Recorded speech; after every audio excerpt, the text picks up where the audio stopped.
શીતલબેનનું નિવેદન બદલાઈ ગયું છે. થોડા હળવા સ્વરમાં બોલી રહ્યા છે. એમના સૂર હવે બદલાઈ ગયા છે અને એમણે જે ગઈકાલે આક્રોશ ઠાલવેલો હતો એને બદલે હવે એમણે સરકારના વખાણ કર્યા છે. નમસ્કાર.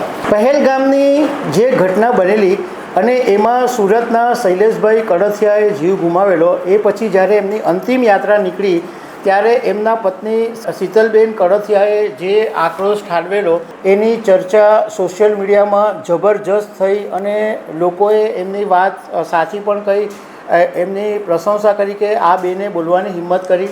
પરંતુ એ પછી શીતલબેનનું નિવેદન બદલાઈ ગયું છે. થોડા હળવા સ્વરમાં બોલી રહ્યા છે. એમના સૂર હવે બદલાઈ ગયા છે અને એમણે જે ગઈકાલે આક્રોશ ઠાલવેલો હતો એને બદલે હવે એમણે સરકારના વખાણ કર્યા છે. તો આના વિશે હું તમારી સાથે વાત કરીશ. મારું નામ રાજેશ શાહ છે અને તમે જોઈ રહ્યા છો ગુજરાતના સૌથી મોટા ડિજિટલ ન્યૂઝ પ્લેટફોર્મ ખબર છે .com.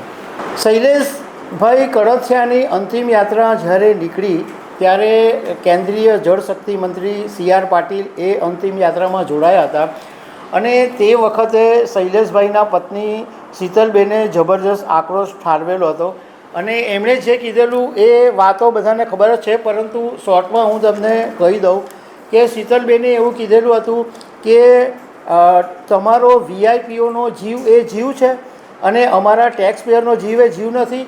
કારણ કે અમારા પૈસે VIPઓને સુરક્ષા મળે છે, એમને હેલિકોપ્ટરની વ્યવસ્થા મળે છે અને એમનો ક્યારેય જીવ જતો નથી અને સામાન્ય લોકોએ જીવ ગુમાવવો પડે છે ટેક્સ ભરવા છતાં. અને ત્યાં પહેલગામમાં કોઈ સુવિધા નહોતી, કોઈ આર્મી નહોતી, કોઈ પોલીસ નહોતી અને એમણે એ પણ વાત કરી હતી કે મારા સંતાનોના ભવિષ્યનું શું, મારે ડૉક્ટર બનાવવો છે, મારી છોકરીને ડૉક્ટર બનાવવી છે, છોકરાને એન્જિનિયર બનાવવો છે. તો અને મારો નહીં પરંતુ જે લોકોએ પહેલગામની અંદર જીવ ગુમાવ્યા છે એ બધાના સંતાનોનું ભવિષ્યનું શું, એમણે બહુ ઘણો બધો આક્રોશ ઠાલવેલો હતો અને એ વાત સોશિયલ મીડિયામાં પ્રસરી બી ગઈ અને ઘણા બધા લોકોએ સાંભળી બી છે. પરંતુ એ પછી કદાચ એમનો ગુસ્સો શાંત થઈ ગયો હશે એટલે શીતલબેન કડથિયાનો એક બીજો વિડીયો સોશિયલ મીડિયામાં વાયરલ થયો છે અને એમણે એવું કીધું છે કે જે લોકોએ જીવ ગુમાવ્યા છે એ લોકોને જેવી રીતના ઉરી અને પુલવામાની અંદર હુમલો થયેલો અને એ લોકોને ન્યાય અપાવવામાં આવેલો અને અત્યારે પણ સરકાર ન્યાય અપાવી જ રહી છે. અને શીતલબેને એમ કીધું કે મોદી સરકાર પર મને પૂરો ભરોસો છે. સાથે સાથે એમણે એ પણ વાત કરી કે પહેલગામની અંદર જ્યારે ઘટના બની ત્યારે બહુ જ ગંભીર પરિસ્થિતિ હતી. કારણ કે બધાને પોતાના ઘરે ભાગવું હતું. મારે પણ મારા પોતાના ઘરે જવું હતું પણ ફ્લાઇટની ટિકિટ ને બધી એટલી બધી મુશ્કેલી હતી.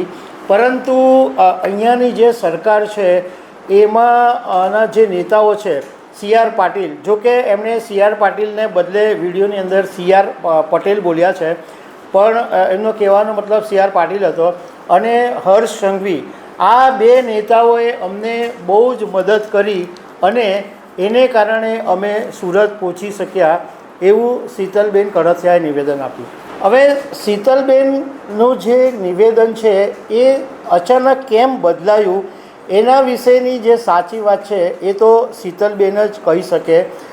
પરંતુ ઘણા લોકોનું કહેવું એમ છે કે તકલીફમાં કોઈ માણસ હોય ત્યારે સાચું બોલતા હોય છે અને આ અત્યારે જે બોલાવવામાં આવ્યું, જે શીતલબેન બોલ્યા છે એ કદાચ એમને બોલાવવામાં આવ્યું છે એવું સોશિયલ મીડિયામાં લોકોનું કહેવું છે.